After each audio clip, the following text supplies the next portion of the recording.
Change your perspective. The interview is a mental game first. Imagine this. You walk into the interview room. You're dressed sharp, confident, and everything is clear in your mind. You're not just memorizing answers. You're visualizing yourself sitting there, answering with ease. Why? Because you've already experienced the moment in your mind before it actually happens. Sounds crazy, right? But it's not.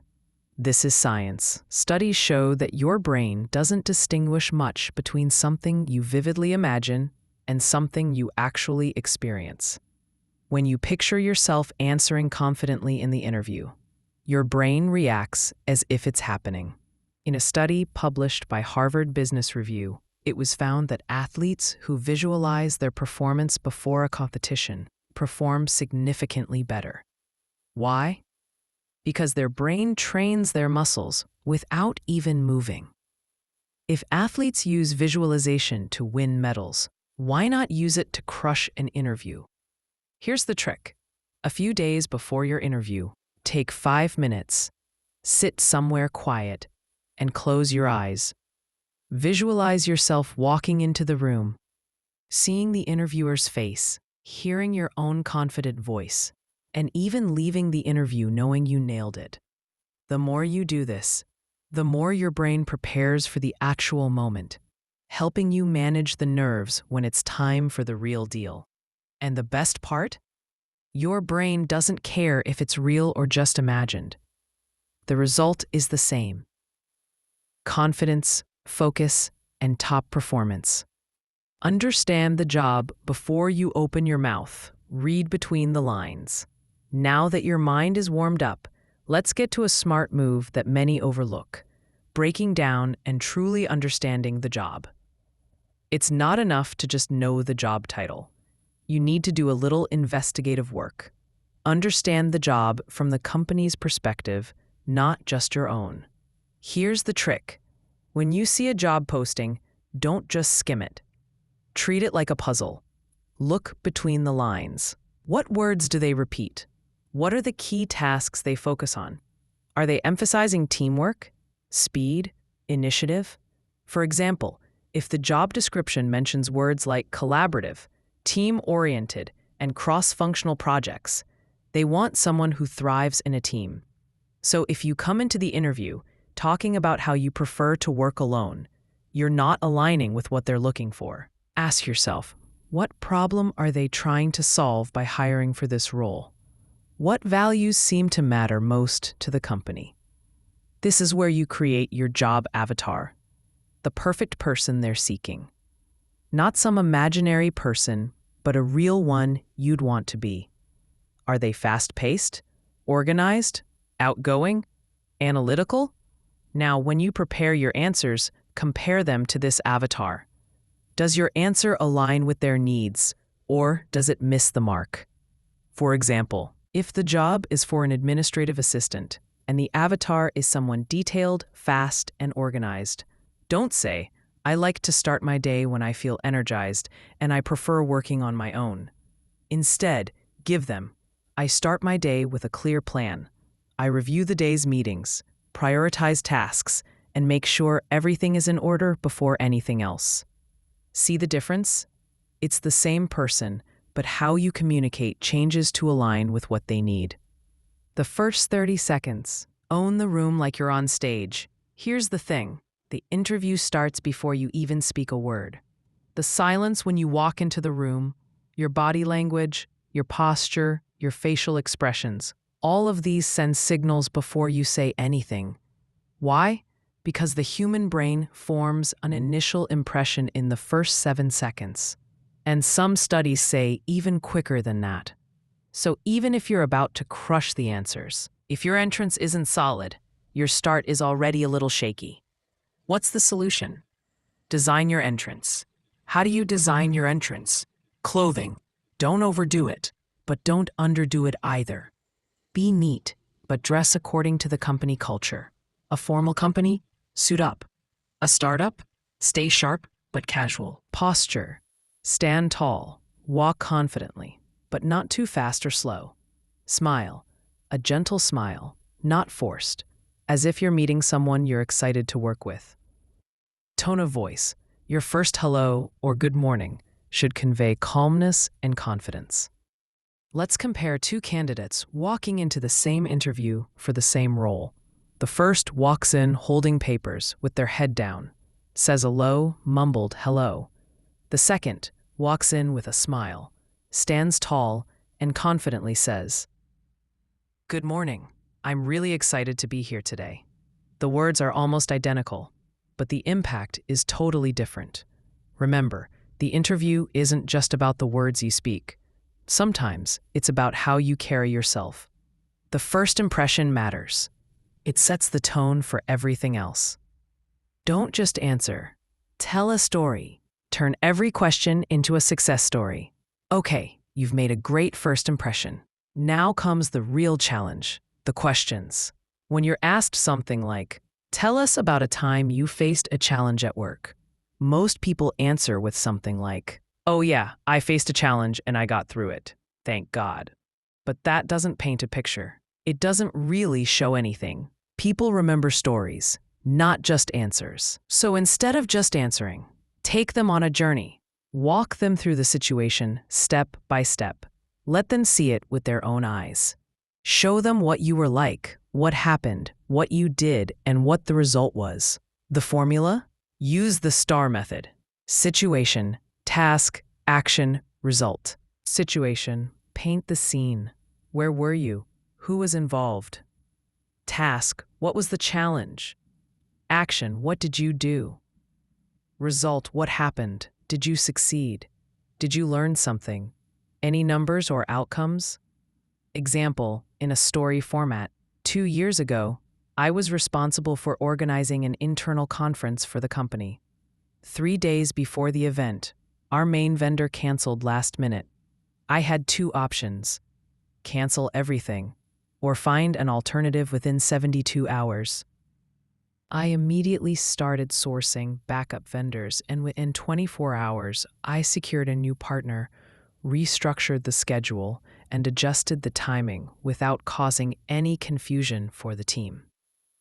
The result? The conference went smoothly, and we received a 92% satisfaction rate from the attendees in the post-event survey. See, instead of saying, "I faced a challenge and handled it," I showed them how I acted under pressure.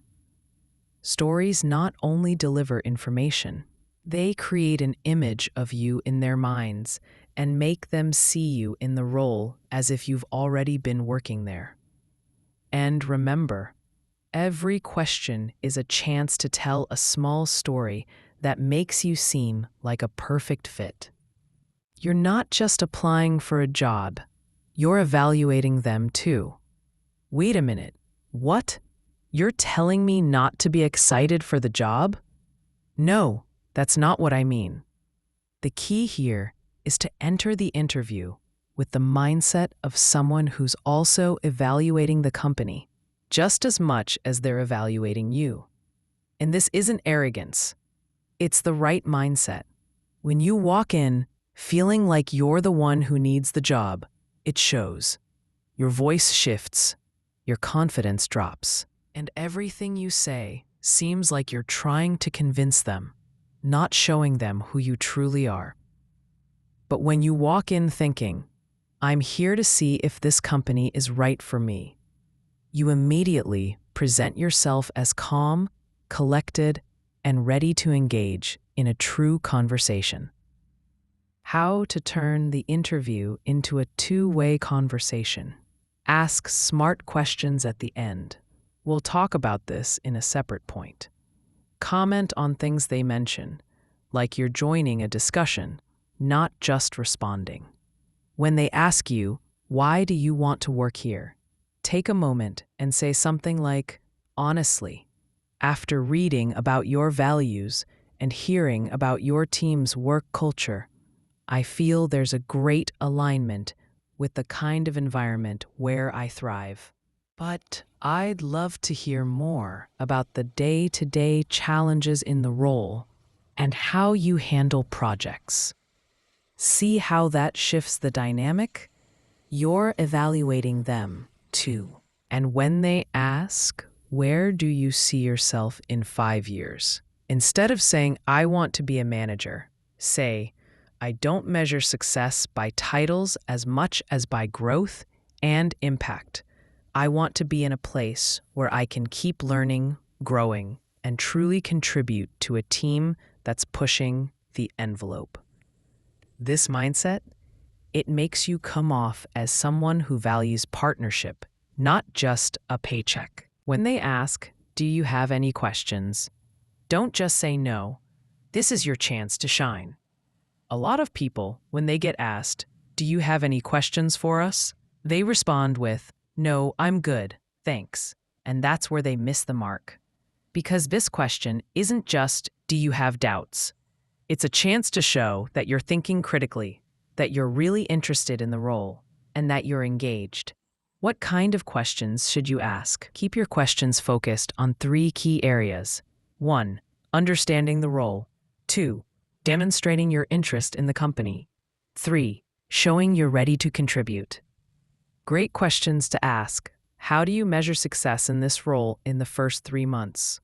What's the biggest challenge the team is facing right now, and how do you envision the new hire helping with that? What's the typical day-to-day like for this role? What is the one quality that stands out in your most successful team members? What major change or project is the team focused on in the next few months? Notice how none of these are about salary or work hours. These are questions that show you're evaluating them, you're interested, and you're committed. Sometimes, asking the right question might make the interviewer themselves start discussing your potential fit, and that's where the magic happens. Post-interview, the game doesn't end when you walk out the door. Here's the truth most people miss. The interview isn't over when you shake hands and walk out the door. This is when the real work begins. Many candidates think that once they're done with the interview, their part is over. They forget that you still have one final chance to reinforce your value. And that's where the follow-up comes into play. The golden step. Send a thoughtful follow-up within 24 hours. A short, thoughtful email can make a world of difference. And it's simple. You're thanking them, reiterating your interest, and reminding them why you're the perfect fit. Here's what your follow-up should include. 1. Gratitude. Thank them for their time and the opportunity. 2. Reaffirm your interest. Show you're still excited about the role after the interview. 3. Personal touch. Reference something specific from the interview that you connected with. 4. Reinforce fit. Remind them why you're the right candidate for the role. Example of a great follow-up email. Subject: Thank you for the opportunity. Hi, interviewer's name. I just wanted to thank you again for taking the time to meet with me today.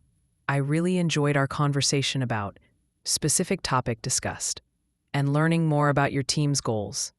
After hearing more about the challenges you're facing and the direction the team is heading, I'm even more excited about the opportunity to contribute my skills in specific skills or experiences relevant to the role. I look forward to the next steps and am happy to provide any additional information you may need. Thank you again for your time, and I hope to hear from you soon. Best regards, your name. Notice how this email is brief, but it reinforces your fit, acknowledges the interview experience, and leaves a positive impression. Why this works? It shows you're attentive. Following up shows that you respect their time and that you're professional. It makes you memorable. Out of all the candidates, your thoughtful email can be the thing that sticks in their mind. It reinforces your fit. You're not just another person who interviewed. You're the candidate they should hire. And sometimes, this final touch can be the difference maker. Whether it's reminding them of your skills or simply showing that you care, a well-timed follow-up can push you over the edge. Conclusion: master the art of the interview and own the opportunity. The interview process can feel intimidating, but remember, it's a two-way street. You're not just selling yourself to them, you're also seeing if this company aligns with your goals and values. If you take control of the process, from visualizing your success to how you present yourself and how you handle follow-ups, you'll set yourself apart from the competition. Whether it's your first interview or your 50th, these strategies work. Prepare, be confident, stay engaged, and follow up. You'll not only ace the interview, but also walk out knowing you gave it your best shot. So go ahead, own the room, own your confidence, and let them see the real you. Your dream job is just one successful interview away.